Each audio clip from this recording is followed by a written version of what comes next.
Aquel amanecer del 10 de agosto de 1792 no se parecía a ningún otro que París hubiera visto antes. Desde las primeras luces, cuando la bruma todavía abrazaba los tejados y las sombras parecían surgir de cada esquina, el Palacio de las Tullerías despertó con un estremecimiento que ningún cronista olvidaría jamás.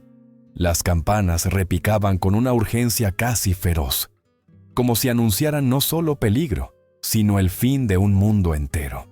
Yo, testigo de aquella época convulsa, puedo decir que jamás escuché un sonido tan cargado de presagio. Eran tañidos que no llamaban a la oración, sino al caos. Dentro del palacio, la familia real se levantó sobresaltada, consciente de que el destino ya no les pertenecía. 3 años antes, la reina María Antonieta había reinado rodeada de esplendor, protocolos y lujos que parecían destinados a durar generaciones. Ahora se mantenía detrás de puertas atrancadas, escuchando cómo la ciudad que una vez la aclamó avanzaba hacia ella con furia contenida. Allí, en ese momento, la mujer que había sido símbolo de realeza comenzó a sentir cómo su identidad se deshacía como un estandarte que se deshilacha al viento. Desde mi mirada de cronista antiguo, recuerdo cómo el palacio ya no era hogar ni refugio. Tras el fallido escape hacia Varennes en 1791, las Tullerías se habían convertido en una prisión engalanada. El pueblo, que alguna vez creyó en la corona, ahora murmuraba traición con cada paso. Panfletos y caricaturas se extendían por las calles, ridiculizando a la reina, llamándola Madame Déficit, acusándola de devorar las riquezas de Francia mientras el pueblo sangraba por hambre y revolución. Su origen austríaco se volvió un estigma, una carga que algunos interpretaron como prueba irrefutable de conspiración. Mientras las campanas seguían clamando, un rumor de acero comenzó a inundar la explanada del palacio. Eran pasos, cientos de pasos, miles quizá. Guardias nacionales, ciudadanos armados, antiguos súbditos del rey que ahora marchaban contra él. Los veía avanzar como un río oscuro que crecía con cada calle que atravesaba. En los ojos de muchos brillaba la exaltación, en los de otros, un odio templado por años de frustración. Las banderas ondeaban como si el viento mismo exigiera justicia, aunque esa justicia estuviera teñida de venganza. María Antonieta, encerrada en sus pensamientos, debió comprender que aquel amanecer sellaba el final. Y no el final de su día, sino el final de su mundo. El orden divino que sustentaba a las monarquías europeas comenzó a resquebrajarse bajo el peso del clamor popular. Los guardias suizos dentro del palacio permanecían firmes, disciplinados, decididos a resistir. Sin embargo, la indecisión del rey Luis XVI los condenaría a todos. Su negativa a autorizar el uso de la fuerza permitió que el destino siguiera su curso sin resistencia. Mientras la multitud rodeaba el palacio, París parecía contener la respiración, esperando el estallido inevitable. En aquel instante, la historia comenzó a moverse con una crudeza que ningún monarca podría detener. Las Tullerías, ese símbolo de poder, estaban a un suspiro de convertirse en un campo de ruinas morales. Y así comenzó la caída de una reina cuya historia aún hoy provoca debate, indignación y tristeza. Nada volvería a ser igual después de ese amanecer. El avance de los insurgentes hacia las Tullerías no fue un arrebato espontáneo, sino la consecuencia dolorosa de años de desconfianza acumulada. Desde el día en que la familia real había intentado huir hacia Varennes, el vínculo entre monarquía y pueblo se había roto como una cuerda desgastada que finalmente cede bajo la tensión. Desde entonces, cada gesto de la reina, cada susurro en los pasillos del palacio, era interpretado como intriga, traición o desprecio hacia quienes padecían el peso de la miseria. En los mercados se hablaba de ella como si fuese enemiga del propio suelo francés, y ese resentimiento, alimentado por rumores y panfletos incendiarios, caminaba ahora hacia su puerta convertido en furia colectiva. Los guardias suizos, disciplinados como guerreros ancestrales, se mantuvieron firmes en sus posiciones, conscientes de que el destino del reino pendía de su resistencia. Su lealtad era inquebrantable, casi ritual, como si defender al rey fuese una misión sagrada. Pero todo su valor se estrellaba contra un obstáculo que nunca imaginaron: la indecisión paralizante de Luis XVI.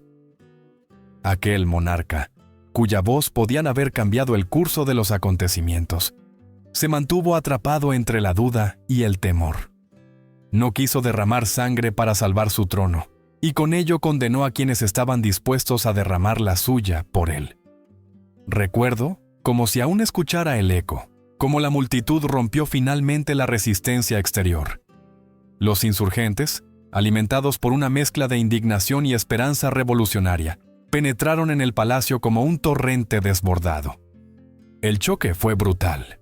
Los pasillos que antes estaban adornados con mármol y tapices resonaron ahora con los gritos de combate, los pasos descontrolados y el entrechocar de armas. Decenas de guardias cayeron. La sangre manchó las piedras frías como si quisiera dejar un testimonio imborrable de la jornada. Aquel lugar de ceremonias solemnes y banquetes se convirtió en un escenario de derrumbe moral. Mientras el palacio ardía en caos, la monarquía se desmoronaba en silencio. Ese mismo día, la asamblea suspendió oficialmente el poder del rey. Las últimas murallas simbólicas que lo protegían se deshicieron sin misericordia. La familia real, rodeada por una escolta armada, fue trasladada al Temple, una fortaleza medieval que durante siglos había guardado secretos de la Orden del Temple y que ahora custodiaría a quienes alguna vez gobernaron Francia. Era un encierro que tenía sabor a destino inexorable. La reina dejó de ser tratada como soberana, dejó incluso de ser vista como mujer. Se convirtió, a ojos del pueblo y de los revolucionarios, en un símbolo que debía ser derribado. En la mirada de quienes observaban el traslado, podía leerse tanto la victoria como la crueldad. Algunos afirmaban que la caída de la reina era justicia poética, un acto necesario para derribar la tiranía. Otros, en cambio, comenzaban a notar que la revolución, en su hambre de justicia, estaba empezando a devorar más que cadenas. Devoraba vidas, sentidos, certezas. Aquella contradicción flotaba en el aire como un presagio del horror que vendría. María Antonieta, con el rostro frío como una estatua rota, entendió entonces que ya no quedaba ningún refugio. La Tullerías no era más que una ruina moral. El Temple sería el camino hacia su destino final. Desde ese día, la reina dejó de caminar hacia el futuro y comenzó a caminar hacia su sentencia. La noche del 2 de agosto de 1793 fue una noche que ningún guardia, ningún funcionario y ningún prisionero olvidaría jamás. Cuando los hombres de la Comuna de París irrumpieron en el Temple para anunciar la transferencia de la reina, no lo hicieron con solemnidad ni respeto, sino con la frialdad mecánica de quienes llevan un mandato cuyo final ya está decidido. María Antonieta entendió, al ver aparecer esas figuras en la penumbra, que ya no era reina, ni siquiera una prisionera noble, sino simplemente un cuerpo destinado a ser llevado hacia la sombra definitiva. Su hija, Madame Royale, recordaría años después en sus memorias que su madre la abrazó sin pronunciar palabra alguna, porque cualquier susurro, incluso el más puro, podía ser escuchado por oídos dispuestos a convertirlo en arma. Antes del amanecer, la escolta trasladó a la mujer que había sido símbolo de Francia hacia la Conciergerie, aquella prisión ubicada en la Ile de la Cité que muchos, incluso antes de la Revolución, llamaban la antesala de la guillotina. Era un lugar construido más para quebrar almas que para encerrar cuerpos. Allí, frente al registro oficial, su nombre fue amputado por decreto. Ya no era María Antonieta de Austria ni la reina de Francia. Era simplemente la viuda Capeto. Un nombre que sonaba como una sentencia en sí mismo, como si con esas dos palabras quisieran borrar cada rastro de dignidad que alguna vez llevó. La celda que le asignaron era un espacio miserable, encerrado entre muros de piedra húmeda que parecían sudar frío durante toda la noche. Medía apenas unos pocos pasos de ancho, inclinándose sobre el río como si el agua misma quisiera reclamarla. El suelo estaba cubierto de paja rancia, y el aire, saturado del olor de los cuerpos y del moho, se volvía más pesado con cada respiración. Según los planos conservados y los testimonios de la época, era un espacio tan estrecho que incluso las ratas pasaban por las grietas como si fueran dueñas del lugar. El cronista medieval que soy no puede evitar comparar aquel cubículo con un nicho prematuro, un anticipo de la tumba donde el silencio es ley. Para asegurarse de que no hubiese ningún intento de comunicación ni gesto considerado clandestino, 2 gendarmes permanecían dentro de su celda día y noche, mirándola sin descanso, incluso cuando intentaba cambiarse o limpiarse. No existía intimidad, no existía humanidad. Su cuerpo fue expuesto a la mirada constante, como si cada aliento suyo debiera ser controlado por la revolución. En los testimonios del oficial Michonis se confirma esa vigilancia sin tregua, un tormento psicológico que hubiera quebrado a cualquiera, pero la reina resistió en un silencio que parecía hecho de acero fracturado. Los médicos que lograron examinarla, con permisos limitados y vigilados, describieron su estado como alarmante. Hemorragias uterinas, adelgazamiento extremo, agotamiento profundo. El sufrimiento físico era real, palpable, pero más devastador aún era el desgaste mental. Y todo ello ocurría mientras los ojos del pueblo exigían más. Cada día su rostro perdía color. Cada noche, su espíritu recibía un golpe distinto. Para finales de septiembre, la transformación era tan evidente que incluso observadores extranjeros, como el embajador británico Lord Gower, reportaron que su cabello, otrora símbolo de elegancia real, se había tornado completamente blanco. Aún así, en medio de ese deterioro que parecía no tener fondo, hubo un instante de resistencia íntima. Un pequeño acto de rebeldía silenciosa que la historia casi pierde. La carta que intentó enviar a su cuñada, Madame Elizabeth. En ella escribió: «No me queda ya esperanza alguna en este mundo». Era un lamento, sí, pero también una manera de afirmar que no habían logrado doblegarla por completo. Sin embargo, la carta fue interceptada y jamás llegó a su destino. Como tantas otras cosas en su vida, incluso sus últimas palabras privadas fueron arrebatadas. En la conciergerie, María Antonieta ya no caminaba hacia un juicio justo. Caminaba hacia un final ya escrito. Era una sombra en un mundo que había decidido borrarla.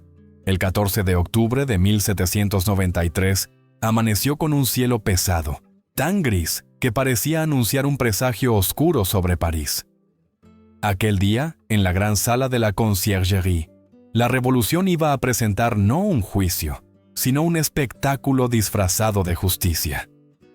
Cuando los guardias condujeron a María Antonieta hasta la sala, el murmullo de los presentes era como el zumbido de un enjambre dispuesto a atacar a su presa.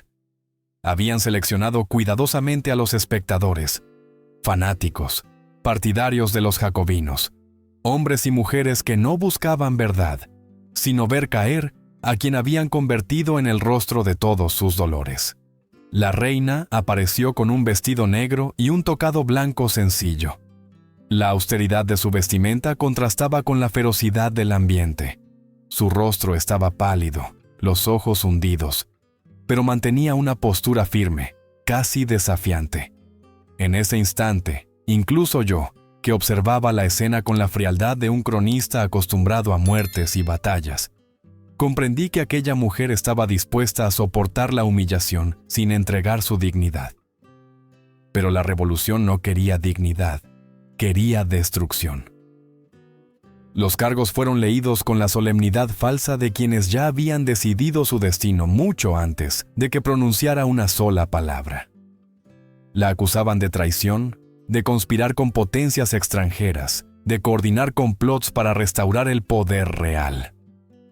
Cada acusación era una piedra lanzada contra una figura que llevaba años siendo demonizada en panfletos y reuniones populares. Muchas pruebas estaban incompletas, tergiversadas o basadas en rumores, pero nada de ello importaba. La sala no exigía pruebas, exigía condena. Y entonces llegó el golpe más vil de todos.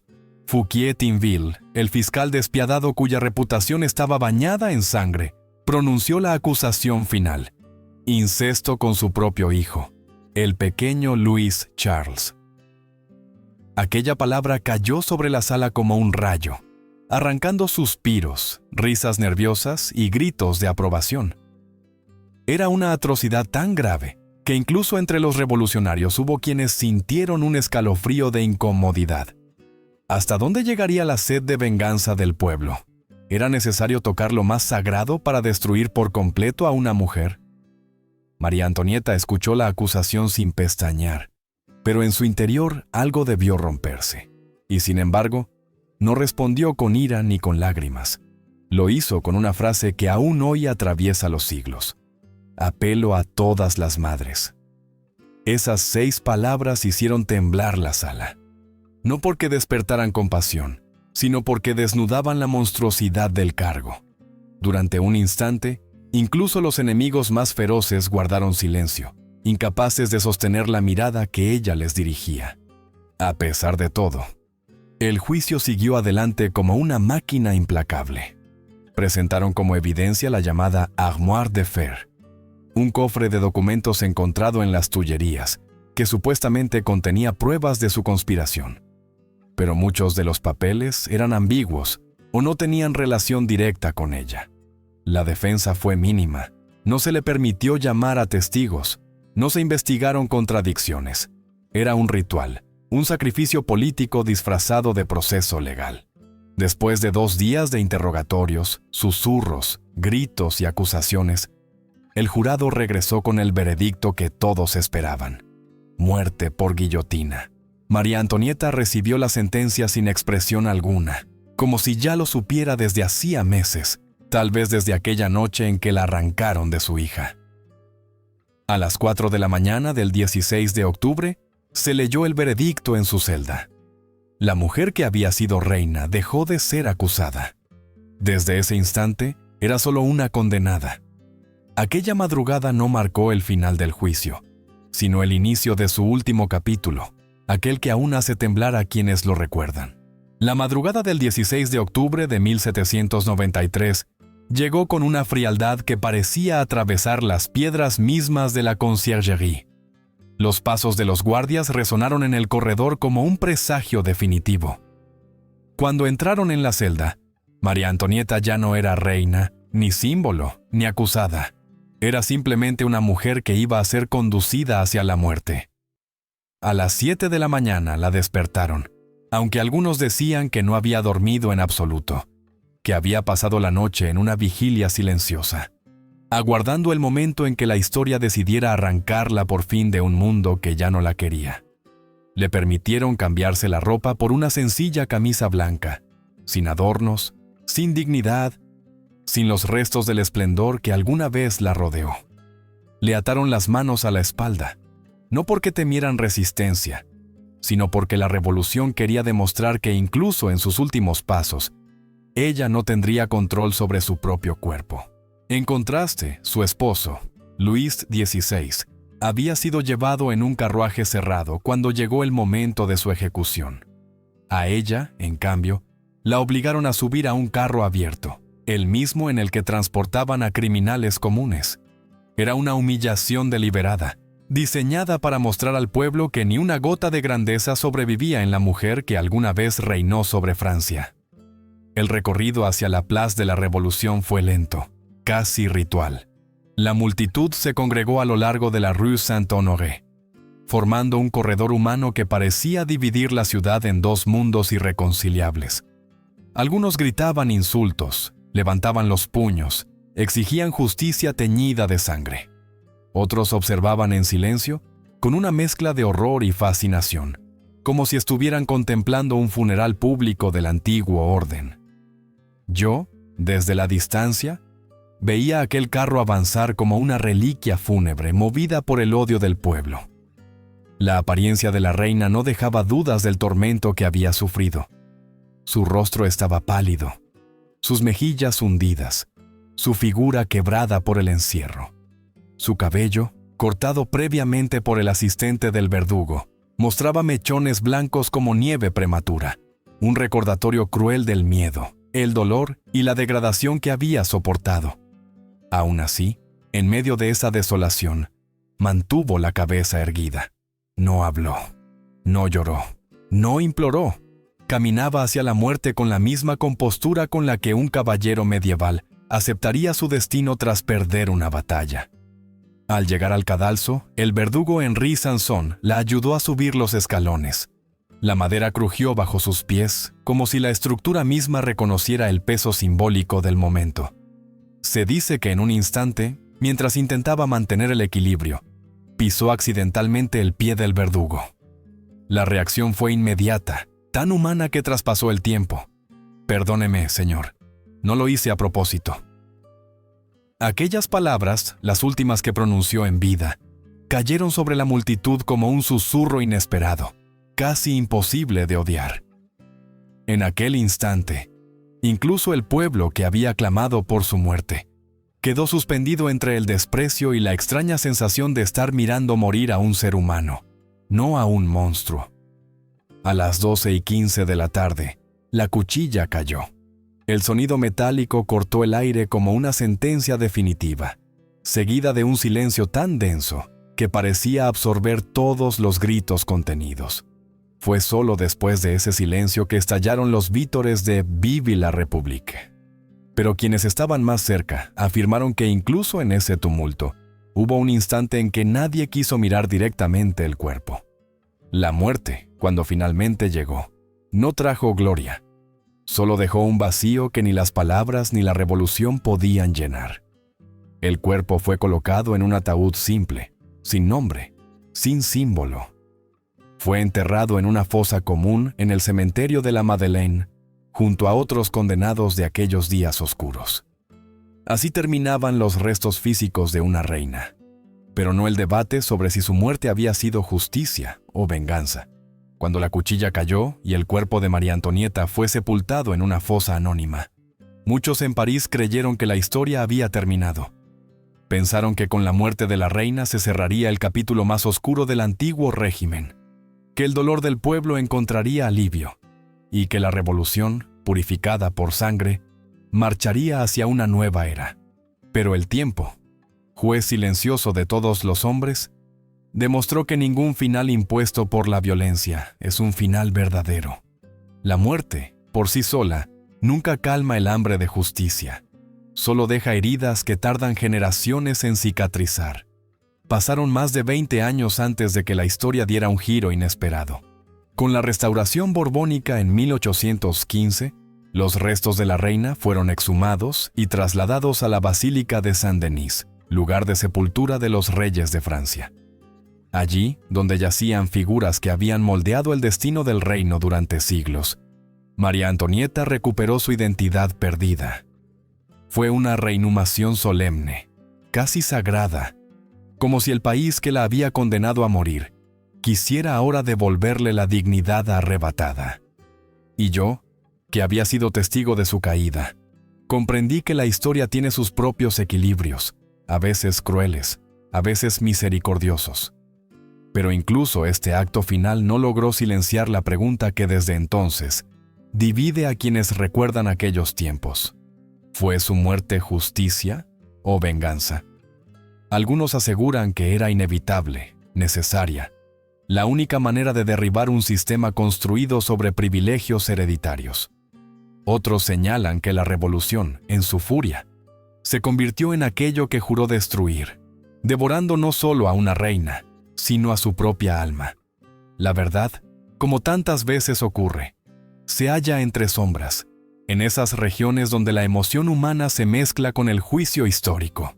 Lo que sí es cierto es que el final de María Antonieta dejó una marca imborrable en el espíritu de Francia. Su vida, transformada en símbolo de opulencia para unos y de injusticia para otros, terminó mostrando algo mucho más profundo: que el poder, por grande que parezca, no puede escapar del juicio del pueblo, y que el pueblo, cuando desata su furia, tampoco está libre de caer en excesos que la historia jamás perdona. La revolución sostuvo que su muerte traería libertad, pero lo que trajo fue una reflexión eterna sobre la delgada línea que separa la justicia de la venganza. Y así, al recordar sus últimas palabras, escritas en la carta destinada a Madame Elizabeth, la mañana de su ejecución, uno entiende la dimensión humana detrás del mito. Perdono a todos mis enemigos, muero con la esperanza de que mi muerte una a mis hijos. En esta frase, más sincera que cualquier proclama política, yace la verdad final. No fue la reina quien habló, sino la madre, la mujer, el ser humano agotado pero aún capaz de perdonar. Hoy, siglos después, su historia sigue viva. No porque celebre la caída de una monarquía, ni porque exalte la furia revolucionaria, sino porque nos obliga a mirar de frente lo que somos capaces de hacer cuando creemos tener la razón absoluta. Ante la tumba de María Antonieta, no juzgamos solo a una reina, nos juzgamos también a nosotros mismos. Y ahora, al cerrar esta historia, te invito a reflexionar con sinceridad. ¿Qué representa para ti la muerte de María Antonieta? ¿Fue justicia? ¿Fue crueldad innecesaria? ¿O fue el resultado inevitable de un mundo desbordado por la desesperación y la ira? Déjame tu opinión en los comentarios y comparte tu visión sobre la violencia y la injusticia en la historia. Tu voz importa, porque es en el debate donde entendemos mejor quiénes somos y hacia dónde queremos caminar.